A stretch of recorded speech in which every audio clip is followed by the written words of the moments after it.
Hello everyone, it's Mary. Welcome back to the channel. We are doing a color and chat today, which I have not done in eons. And what that is basically I'm going to be coloring up in slower motion than the normal 400 speed of a card here. I'm not going to make the whole card in this video, just the coloring. I'm going to put all the colors I use listed in the description box below, but I'm going to use this opportunity to share something with all of you and just kind of chat and color. Hence the color and chat. All right, let's get into it. So I'm just showing you real quick what I'm using. This is from Craft Stash. I am going to do the preliminary stuff for the card to get it started, and then we're just going to color. I'm using Arteza Real Brush pens today on Bristol Smooth cardstock, which is the best combination that I could think of. And I'm going to just be getting some really fun rainbow colors happening. So what do I want to talk about with you today? Well, it's something that I have shared in bits and pieces throughout being on YouTube and on Instagram and things like that, but I don't really ever think I shared the actual story behind everything that I've been discovering over the last few years. This is a great opportunity for me to put in a plug for my new YouTube channel. It's called Live Well, and it's essentially all things wellness, every aspect. So it's not just one-dimensional, because I don't believe our wellness and living our best life is one-dimensional. So I started that channel to leverage a lot of the things I'm not only professionally trained in, but also my experiences. And I just want to share that because I believe when we share our experiences, we actually help one another. So if you want to subscribe to that channel, that will be linked in the description box below as well. So I am very open about the struggles that I have had over the course of the last, I would say strong now, 3 years. I came to DC in 2018, the DC area, from Florida. I was prior military. If you don't know that, I just retired recently. But I came from Florida here, and I moved into a position that was very much away from the Air Force regular operations. So I was afforded an opportunity to become a legislative fellow, which means I was assigned to a member of Congress for an entire year, and I was a staffer. So I worked in the office in civilian clothes, just like a regular staffer. I was on the defense team, and I was there for a full year. So I didn't work with colleagues who were military. It was a very different experience. And by this point, I had been in the Air Force for, goodness, 18 or 19 years. So you can imagine I kind of had some culture shock going on. I had come from a job prior to that in Florida where I was helping lead an organization of 100 people, and it was very much high ops tempo, which means very, very, very busy. I was working upwards around, I would say, at least 12 hours a day, but it was the lack of the mental decompression that I had or did not have that really seemed like I was working 24/7. Like my sleep wasn't even rested. It was just constantly go, go, go. And this is in an environment that's stateside. I wasn't deployed. This was at the state level, you know. So I worked there for 2.5 years, and it was extremely, extremely draining. There was a lot of positives to that assignment. I was able to really expand my leadership. I was very much involved in things just outside the clinic that I worked in. I really got to meet a lot of people. I became very well versed with the entire base. So my confidence was up. You know, I felt like I was someone people could rely on. I was the go-to person, and things were just, you know, kind of looking up for me in the way of promotion ahead. So at this point, when I'm in Florida, I had room to grow one more rank. So one more rank would have put me at the top of the enlisted service. So I would have become, you know, I'm a senior master sergeant at that time. I'm looking to be a chief master sergeant, which is the top. So something happened in Florida that really shook me. It really shook me very strongly. And it was a situation where I had been working there for about 1.5 years, and my commander, if you can understand how this works, I'm like the commander's right hand. So I help him or her with all of the situations and things inside the unit with the enlisted mostly, but the whole unit, the whole 100 people. So I'm like the right hand. I assist with the leadership. Well, that commander left, and I got a new commander in that I was going to be working with day to day. And to label this person as toxic is, I don't want it to get lost on the potential overuse of that word, because I know that toxicity exists. It's real. I experienced it, but it's so much more than that. It's so much more than just toxic. This person came in straight out the gate and was extremely charismatic, and everybody liked him. And, he was really well trained in his job. He was a high ranking person. It was a situation where I had to get to know him and work with him every day. And it was very, very quickly I noticed that his demeanor and his language and his lack of professionalism was probably going to be something I had to work overtime on giving feedback. I truly believe feedback is caring and feedback is meant to be helpful. And so that's my job as the right hand, is to say, hey, you're new in this job, but let me kind of walk you through some things. This is a better way to say that, or a better way to do this, or maybe we'll get more positive, reaction from doing it that way. Like, just the feedback to help so that we can work together as a team and move forward. Well, the problem was that throughout this time with this individual, and this was a very short time, I noticed that my feedback, albeit meant to be helpful, started, and I should mention, was solicited.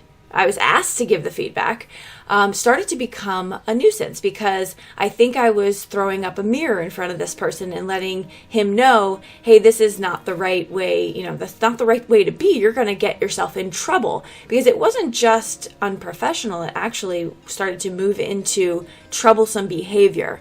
And I'll give you an example. So one example that I can share is, during the time we were together, he would use language referring to women that we worked with as chicks. He would mention the looks of people, like bad looking, good looking. He was very critical. He had mentioned something in the context of asking if one of our members was homosexual, like just very intrusive in a bad way, not in just an overarching kind of, hey, tell me about this person kind of way. So I saw this as, kind of troublesome. Oh, and also he would talk a lot about his religion. And when you're in a command position or a leadership position in the military, that is not something that you should talk about a lot, because that could give off the perception that you're not going to be fair across the board if someone doesn't have the same beliefs as you. So politics, religion, those are all off the table really for us in the military as leaders, because it's a moot point when it comes to getting the mission done. Like, we're all there to accomplish the same mission, and that's what we should be focusing on. So those two topics particularly is something that we don't welcome in the workforce, in the work center. So anyway, he was just, I really wish I could go into great detail about the things that he did, but it was really bad. So fast forward only 5 weeks, and he had done something extremely egregious. During that time when he had done this, and I will say there was a physical altercation, a physical interaction between he and I, where he grabbed my arm, and it was a very, very, very scary time for me, because it kind of immediately flushed me back into the past. I had been in an abusive relationship as a young woman, and just a lot of things kind of were brought up through that incident. I can't share that incident here because it's just too graphic. But I will tell you that at that point, I had, reported him, and I'll fast forward all of the very upsetting drama that came along with that reporting process, to him being removed from command. So, throughout that time period, I was very much tested. I was very much just dealing with a lot of things, a lot of my past, a lot of the, coming up in the Air Force as a young 19-year-old woman, and young woman, right, 19, and being in the security forces culture, which is predominantly male, and just being kind of immersed back into that culture. And it was just very hard for me, very, very difficult. So you can kind of say that I ran away from Florida and took the assignment in DC, which was a highly sought after and prestigious position. So I was very honored to be selected for that.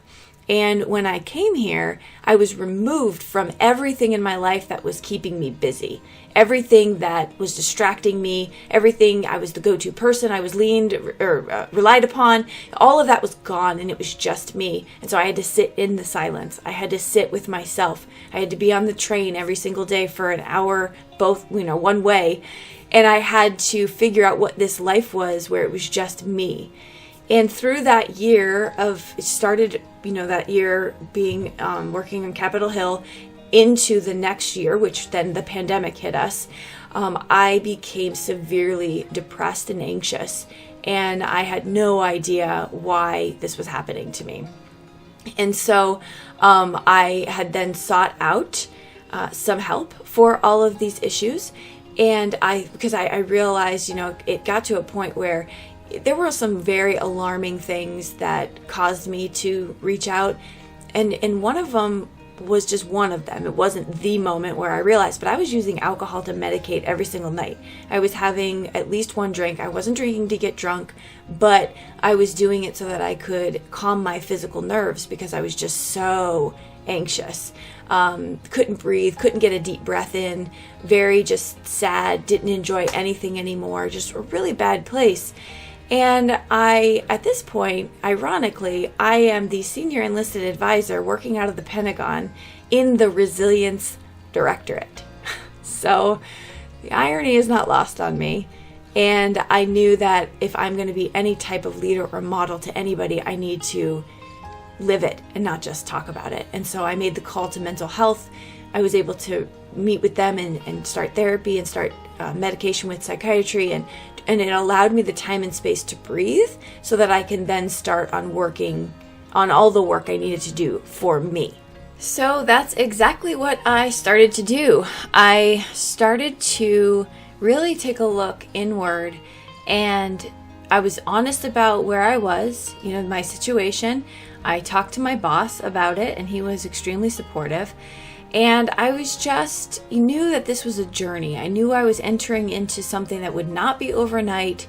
There would not be a quick solution. It was really me facing the fact that I had neglected myself for a better part of a decade, and that I had allowed other people who saw a vision for my life take over with the best of intentions, but I had not really done that work for myself to say, yeah, this is exactly what I want. This is where I see my life going. I was just on this trajectory of go, go, go. You got to serve, you got to do, you got to show up, you got to be. And I was everything to everybody, except I had completely put myself on the back burner. I didn't, like I said, earlier, I wasn't finding joy in anything. I wasn't giving to myself in health, in sleep, in crafting, really even. I was grateful for my channel because it gave me an opportunity to kind of feel some sort of obligation to get in the craft room. But even during this period of time, you'll notice there's quite a few months and lapse of time on my channel where I just wasn't producing any content, because it's really hard to be creative and excited when you just feel the way I felt. And so I started the process of doing work. And in that, I have to say that looking back on it now, there was no one big thing that I did.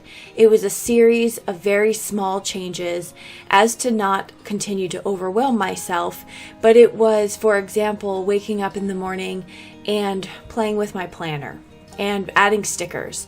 And before I knew it, those stickers that I was adding were actually positive affirmations, saying stuff like, you got this, way to go,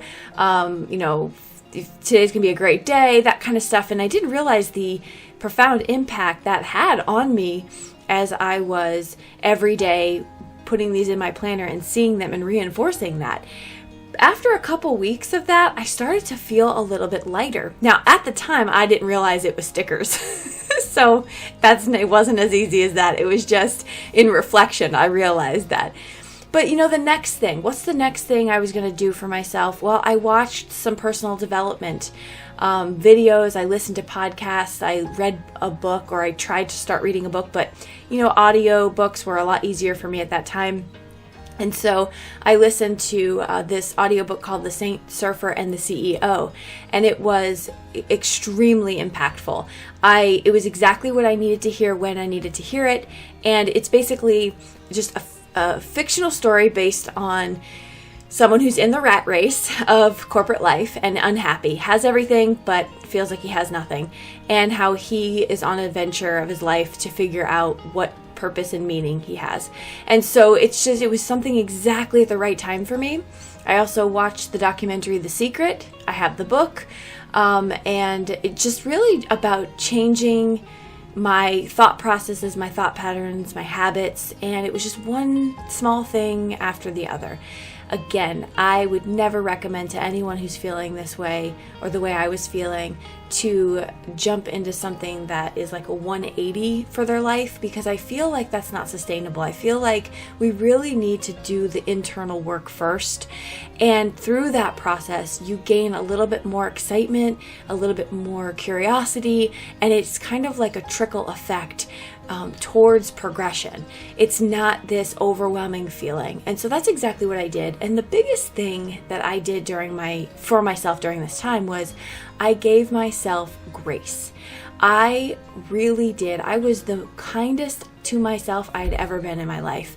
I stopped feeling guilty for the fact that I couldn't string a coherent thought together because of my cognitive inabilities at that time. I just accepted me for who I was at that moment and realized that this was part of the healing process. I realized that my best a year ago looked nothing like my best that day, and that was okay. And I really just stopped putting so much pressure on myself.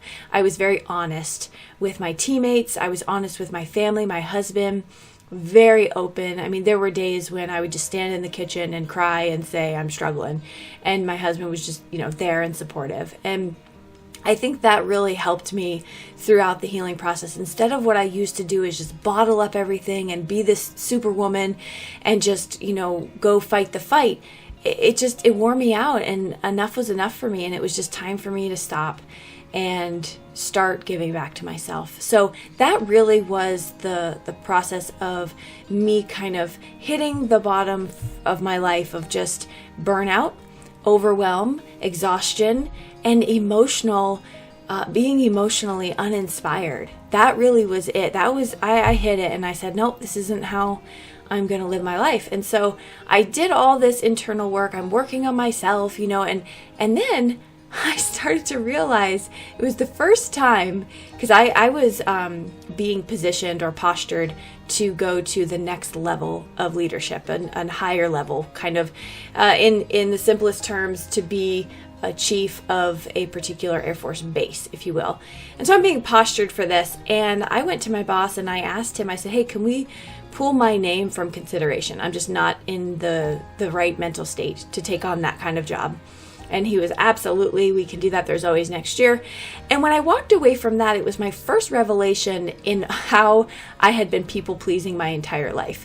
Because when I walked away from that conversation, I said, oh my goodness, I just made a decision for myself. I throttled back, which is the first time in my entire career I had done that and said no to an opportunity.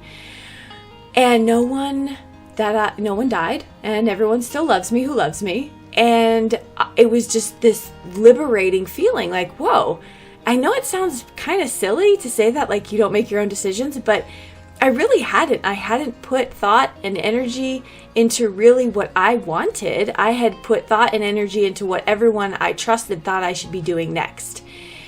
And when I walked away from that conversation, I realized that that was the snowball effect that was to come, which was making my own decisions for my own life.